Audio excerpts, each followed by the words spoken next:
Se você não revisa, você esquece. Revisão é uma etapa do seu ciclo de estudos muito importante que você não pode negligenciar. E acredite, a maioria dos estudantes esquece de revisar ou então nem sabe revisar da maneira correta. E é isso que eu vou te ensinar aqui nesse vídeo.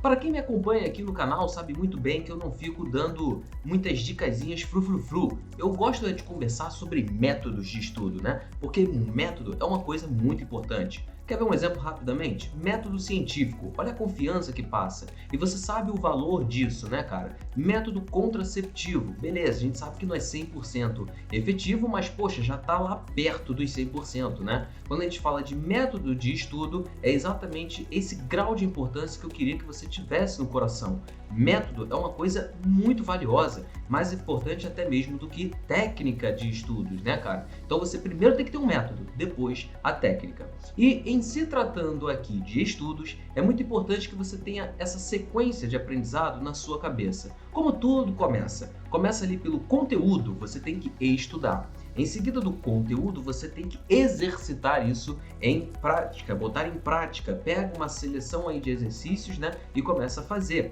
E depois você tem que revisar. E a partir dessa revisão feita com carinho e do jeito certo, aí você de fato aprende. É o método CERA, conteúdo, exercícios, revisão e aí sim você aprende.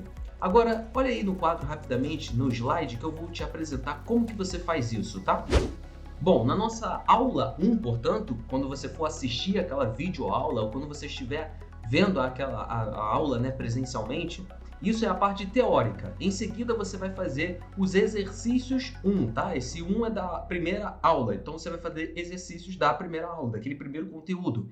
E aí você monta o seu resumo, tá? Montar um resumo de maneira impecável vai ser destinado a um outro vídeo. Então já se inscreve aí no canal para você não perder nenhuma das notificações e ficar por dentro dessas dicas de estudos que vão fazer você passar no vestibular. Agora, feito o resumo 1, quando você for para a aula 2, que talvez seja até mesmo num dia seguinte ou daqui a 2 dias, né, daquele conteúdo específico, digamos história, você começou a estudar lá na parte de Egito e depois vai para Roma, né? E cara, então antes de você ir para o outro, dá uma revisadinha rapidinho naquele seu resumo 1 da aula anterior.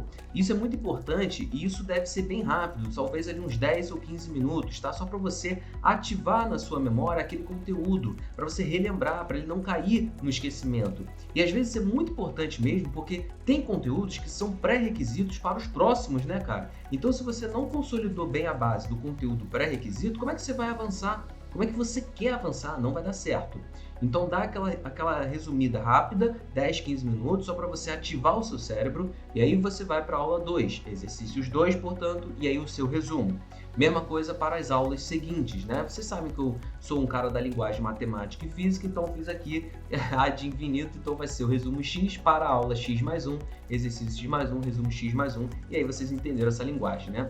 Revisão é feita então pelo resumo ou também por questões. Aliás, você revisar por questões é muito importante também. Revisão, gente, não é releitura. Cara, ler um capítulo de novo de um livro ou de uma apostila, não faça isso, pelo amor de Deus. Você só lê uma vez. Depois, você vai em cima dos seus resumos, né, que são pequenas leituras ou então as próprias questões. E em se tratando de você ter ali um tempo para revisar, porque nem sempre você vai ter tempo para fazer um resumo, então você pode fazer os seguintes procedimentos, tá? Primeiro, revisão de palavras grifadas. Então você tem a sua apostila, o seu livro, até mesmo o seu caderno, talvez, né? E aí você vai grifando algumas palavras-chave ou então uma frase curta-chave. Não é para você ficar grifando o parágrafo todo de uma apostila ou de um livro, né, cara? Porque aí, pô, gente, não vai dar certo, né, cara? A ideia é você ter um poder de síntese aqui, né? Eu confesso que eu nem uso muito esse, tá? Aliás, eu nem uso ultimamente. Atualmente,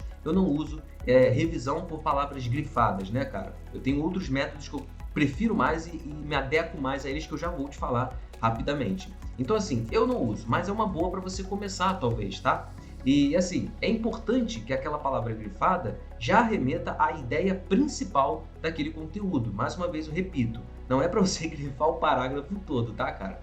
Só que tem uma técnica que eu acho que é melhor, e essa é a seguinte, tá? revisão na leitura de Savory, de leitura de Savory. O que é isso, João? É resumir um parágrafo inteiro em uma linha apenas.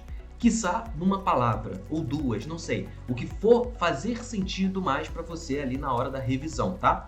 E isso é interessante que já treina também o seu poder de síntese para uma redação. Olha que maravilhoso, gente. Você já vai treinando então para redação, né? Porque você resumir um parágrafo todo em uma frase curta, pequena, ou até mesmo numa palavra, gente, isso é coisa de inteligente, tá? Isso aí é inteligência. Então, é desenvolver inteligência, né? Então isso aí já te prepara para uma redação. Olha que maneiro, cara. E se você tem anotações no seu caderno, melhor ainda, né? No seu tablet, porque funciona da mesma forma, né?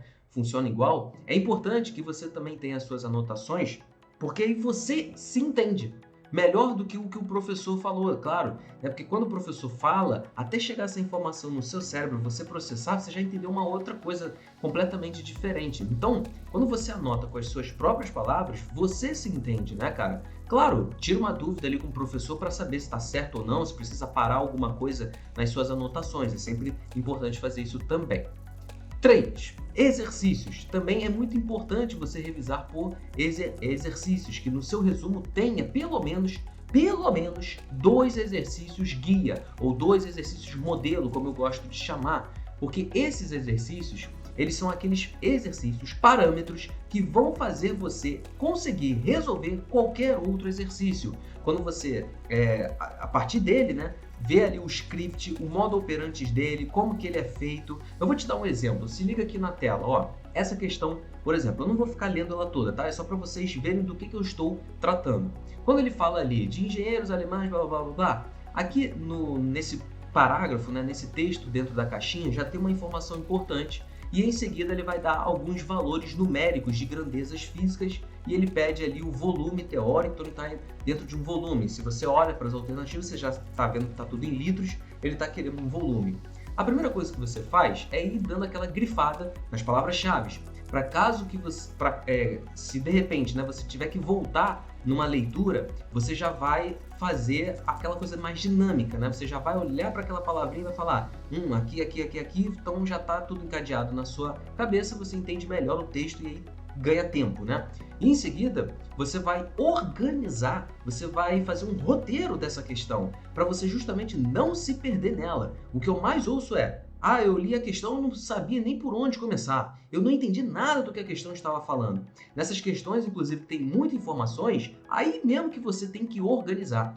De novo, é que nem você fazer uma redação. Você não sai escrevendo a sua redação de cara. Você olha o tema, né? E aí você começa a organizar as ideias.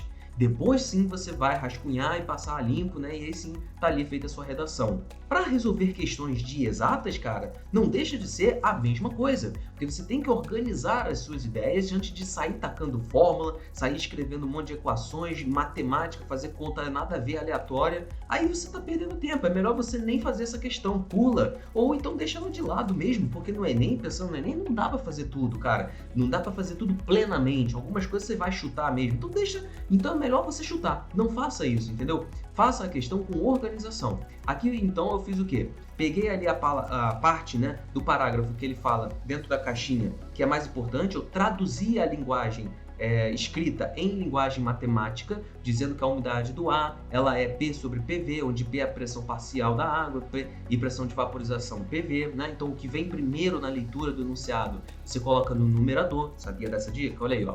Aí depois eu venho pegando aqui os valores numéricos. Então a linha de raciocínio até chegar o volume é o seguinte, eu acho a pressão. Achada a pressão, pela equação de Clapeyron eu vou achar o número de mols. Porque o número de mols é que vai se relacionar com a massa e com a massa molar. E com isso aí eu consigo encontrar o volume através da relação de densidade, porque ele foi dando essas grandezas físicas. Entendeu como é que funcionou?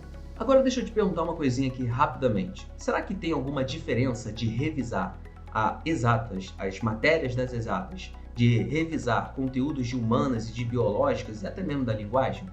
Sim, existe uma sutil diferença. Você não revisa essas duas coisas de maneira igual. Mas essa sutil diferença eu vou deixar para um outro vídeo. Então você não pode perder de maneira nenhuma esse conteúdo. Já se inscreve aqui no canal. Muito obrigado por vocês terem ficado até o final. Não se esqueça de curtir esse vídeo também. Um forte abraço, bons estudos!